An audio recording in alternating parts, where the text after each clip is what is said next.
If you have been cross-shopping between the Corolla Cross and the RAV4, let me save you the time. If you have the budget, go for the RAV4. If you don't have the budget and still want an SUV, get the Corolla Cross. Hey, what's going on guys? Welcome back to another video. This is the 2023 Corolla Cross LE. As spec, this one comes to $27,523. Now that's pretty expensive, and I get it.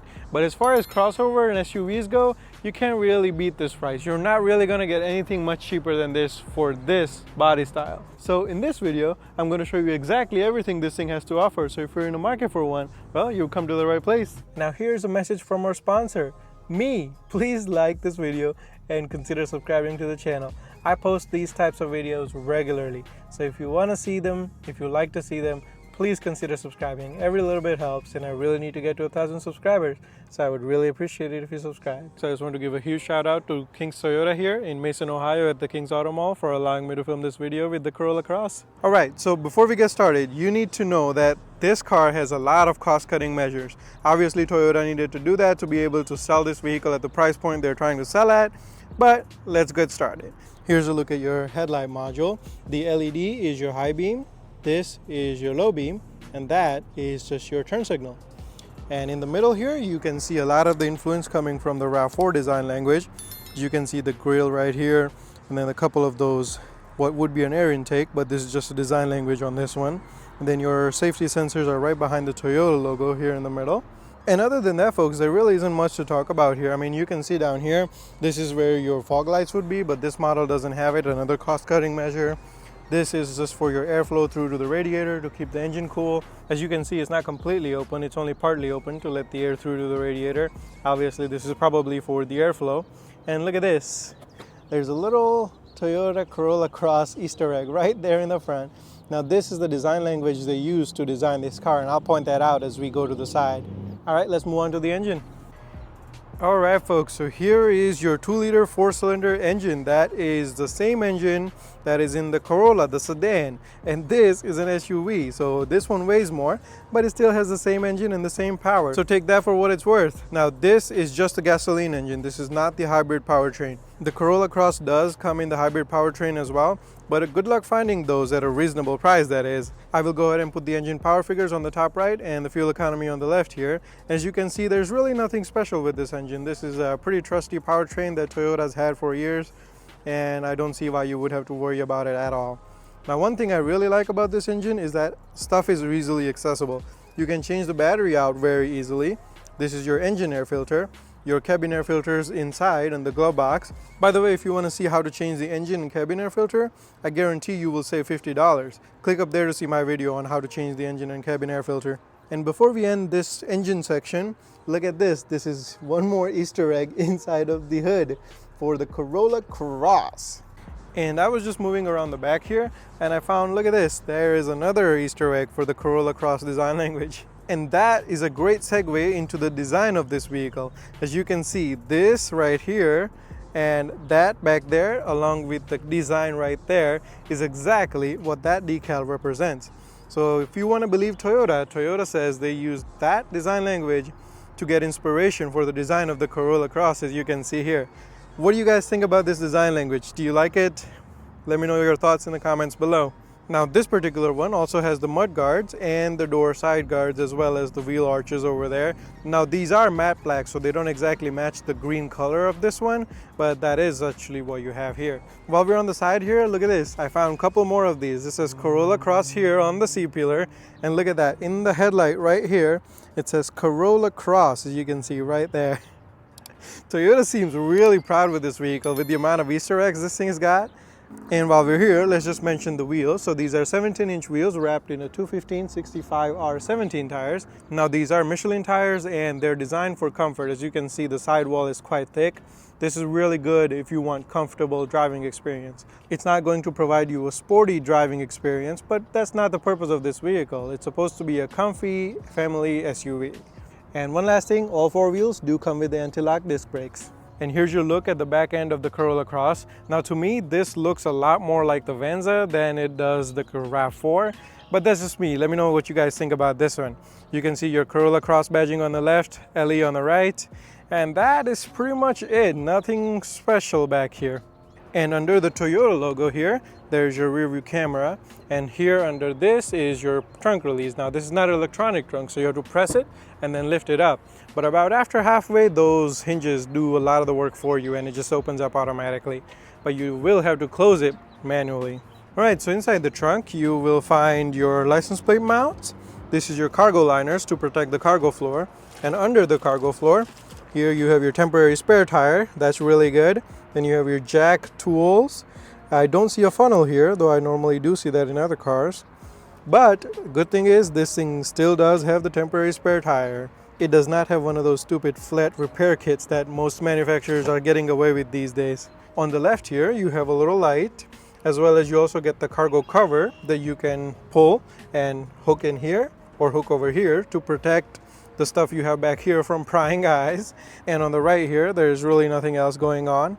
You do have 4, 1, 2, 3, and 4 of those mount points, so you can tie stuff down if you really wanted to back here. But other than that, there really isn't much. There is some more storage here and here, but that is about it. If you guys are ever locked out of your car, this key fob has a button here which you can slide this way, and that will pop a key out from inside. You can use this key to insert it here and unlock the car. Alright, so here's the key. Let's hop inside. This does have the smart entry system. Just put your hand in, auto unlocks. Okay, so taking a look at the door panel here, this is all hard plastic material. Durable, but not comfortable. This is soft, just soft enough so your elbow won't be sore. And here's all your window controls and the mirror controls over here. Now, one good thing about this is that all the window controls are one touch up and down for the driver, although all the individual controls on the door are actually not one touch up and down, unfortunately. Then here is your water bottle space. I suppose it'll be if you have a skinny but tall water bottle, you can fit that in there. And then some more space over here. And then one of your main audio system speakers right there. Now here's something I haven't seen in a while. A completely manual seat. This is to adjust the height. So you press it down to bring the seat down, push it up to put the seat up. Now this is to control your backrest, and then this is to slide it forward and back. Obviously this doesn't have any lumbar support or anything, and if the driver's seat is manual, you betcha the passenger seat is also going to be manual. Now these are cloth seats. Now that in itself is not a bad thing. Sometimes they're better than leather, but these actually are pretty stiff in my opinion.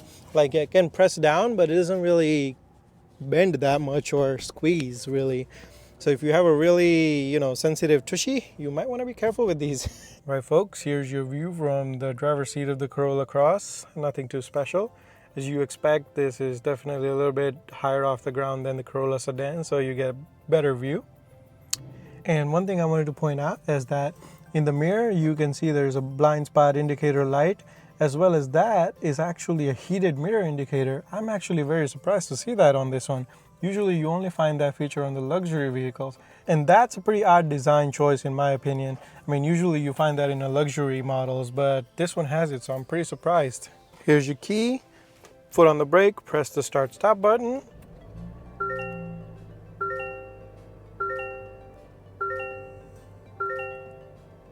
That's a pretty interesting chime I've never heard before. Now, one thing you guys probably already noticed is the amount of engine noise that's coming through from the engine bay. That's probably one of the areas that Toyota cheaped out on, is putting the noise insulation between the engine and the cabin. But that is to be expected, I guess. This is not a high-end car, so that's what you have. Now, as you can see in the gauge cluster, you have just your analog dials on the left and right, as well as just a very small screen in the middle, which can be controlled via this thing right here. One thing I wanted to show you is if you use that to go to the vehicle settings, these are all your safety systems. So this car is actually pretty much loaded with all the safety systems you could have, which is great in my opinion. And that could be controlled via this thing, all your safety systems here, your media controls here, as well as here your volume, and then your signal stack and wiper stack behind it as always. Now the brightness for that LCD screen can be controlled down here with this dial. You can turn it down or you can turn it up with the dial here. And this is for your automatic high beam. So if at night you're driving in the dark and nobody's coming in the opposite direction, your car can recognize that with the sensors and automatically turn your high beams on for safety, which is really good to see here. And in the center console, here is your 8-inch touchscreen. This supports wireless Apple CarPlay, but wired Android Auto. Now that's controlled through here. If you plug in your Android phone via USB-C here, you can control your Android Auto through the screen there. And obviously this needs the owner's information to sign up. And since I'm not the owner, I'm not allowed to sign up or use this screen, unfortunately. Now look at this. This is your volume knob. Very good. Now this also works as your one-touch off button for your media. And then down here is your automatic climate control button. Press that, and as long as you adjust this, the car will take care of the rest as to what it needs to do. This is for your fan. You can manually adjust it. And here's your other controls as well for your defoggers, and you can one touch completely turn off climate control using that button. No heated steering wheel, seats, or anything else in this one. Now down here, you do have a wireless phone charger. I bet that's where you put it for your wireless Apple CarPlay. Press this button to turn it off or turn it on when you have your phone on the charger. Now down here, here's your gear shifter. Put it in reverse, shows you your backup camera. Now this is the really basic backup camera. There's no view changing or anything you can do. Even if you turn the steering wheel, that's not going to show you where you're going to end up. So this is really, really basic. The red line tells you how close you are, but that's about it, unfortunately. And down here, right in front of the gear knob, you have your traction control off button. And this button controls your automatic engine start stop. If your car is idling for a while, this will turn it off to save gas. And behind the gear knob, you have your parking brake. So as soon as you put it in parking, it automatically engages. And if you want to disengage it, you have to push it down, but you can't disengage it while it's in park. You can use it if it's not in park, but it automatically engages if you're in park. Now this is your brake hold button right next to it. And a couple of cup holders here. These are the same size. I believe you can fit a pretty regular sized cup in here. And then further behind, here is your glove box. And oh my God, this is the smallest glove box I've ever seen. This is probably like 4" by 4" and 4" deep as well. But you do have your cigarette lighter style power outlet here. And then a USB-C style power outlet next to it for your phone charging needs. But yeah, this is pretty cute. You're not gonna be able to keep a lot of stuff in here. This is pretty funny. Over on the passenger side, the door panel is the same as the driver's. Now I wish they would have given a upfront storage up here. I mean, this looks like there's nothing else behind there. So why not just give us a top storage compartment as well as a glove box? But you do have a bottom glove box, and I am glad to report this is actually fairly decent size. You can keep a lot of stuff in here. But don't forget your manual, insurance, and registration. Let's move on. All right, so let's enter in the second seats. As you can see, the same hard plastic door panel, soft for your elbows, and your window control, and a small cup holder there. No storage down there, and then your speaker there. And before we hop inside, I spotted a couple more Corolla Cross Easter eggs. Look at that. That's the second one from the other side. There's also one there. And then there's another one over here in the glass. I don't know if you can see it. Let me put my fingers through. There you go. As you can see, that's the design language. And then don't forget the one in your taillights, Corolla Cross. So many of these. All right, let's see what you get in the second row here. So here's your climate control vents, though no climate control buttons over here. And then your 2 USB-C charging ports down there. And then you do have latch style anchors on either of the side seats, but unfortunately none in the middle seat. But you do have anchors behind each of these seats here, so you can put 3 child seats across if you really wanted to. All right, folks, so here we are in the back seat of the Corolla Cross.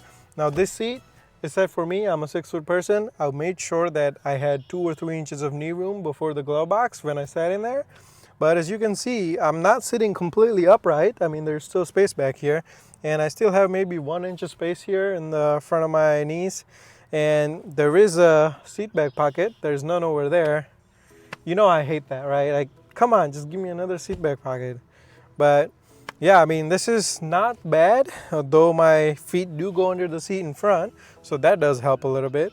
But yeah, it's a little bit cramping, but I'm a 6-foot person, so I mean, you know, you expect that. Anything above 6 feet, this is not the right car for you. Get the RAV4. But here's the $27,000 question, right? Would I be comfortable here as a 6-foot person in the backseat for a 4-hour drive? I think I would be if there was more thigh support here on the seats. These seats are pretty flat. They don't have a lot of thigh support. They don't come up or they don't tilt back. So I don't know if I would be comfortable here for 4 hours, but anybody smaller than me would probably be comfortable. If I can move this up a little bit more, and maybe that person can sacrifice a little bit more room up there, then yeah, I might be comfortable. I should be all right. Now here's a pretty weird cost-cutting measure. There is no armrest here in the middle. Normally there's an armrest here which you can fold down, and there's 2 cup holders here. If you don't have a middle passenger, you can share that with the other passenger. This doesn't have it. That's a weird quirk and weird cost-cutting measure for sure. I mean, there is an LED back here. Who needs an LED? When was the last time you were in the back seat and you said, God, I would kill for an LED back here or some light? Whereas if you had an armrest, well, you would flip that down and you would be more comfortable. I don't know what Toyota was thinking.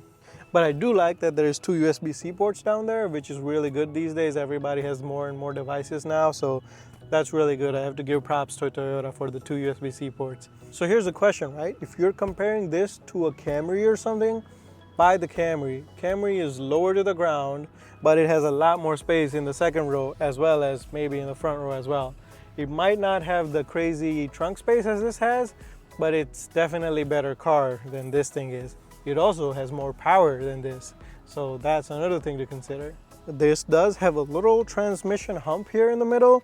Not sure why that is. This is a pretty tall car. Why do you need a hump here in the middle if this is not even an all-wheel drive car? But that's what it is. Now these seats do fold down, so they're 60-40 split. So this is the 40 part of the 60-40, as you can see. Now I'm sitting here, otherwise I would put that down as well. But when you do flip the 60 part down, these seats are not completely flat with the cargo floor. These seats are actually a little bit higher. So if you're looking for a completely flat floor, it's not here, as you can see here. And one more thing before I hop out is these seats do not recline or slide forward or back. They're fixed in place. What you see is what you get.